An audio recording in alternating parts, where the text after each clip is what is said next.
Après la pizza, la baguette sera-t-elle la prochaine à figurer au patrimoine mondial de l'UNESCO? Pas si sûr, car la procédure s'annonce très compliquée. Et pour cause, la candidature doit être présentée au Conseil de Paris, puis auprès du ministère de la Culture, début octobre.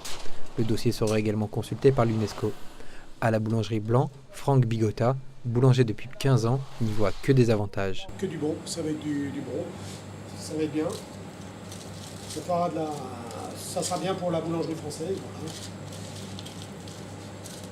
Vous pensez donc que ça va démarquer les autres qui produisent aussi du pain? Le pain français est réputé dans le monde. Hein. Mais alors, qu'en pensent les clients de cette boulangerie? La baguette est vraiment un élément très traditionnel de la France, donc je trouve que c'est une décision intéressante.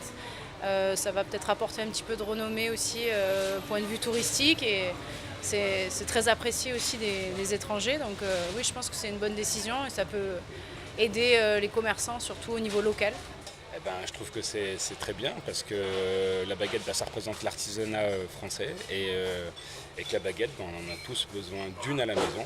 Tout le monde vient chercher sa baguette et je trouve ça super important. Ouais. Quand on va dans tous les pays du monde, on ne trouve pas le goût de la même baguette. Donc, en Italie, ils ont du pain différent, dans tous les pays, ils ont du pain différent. Et ça représente vraiment, c'est un symbole de notre pays.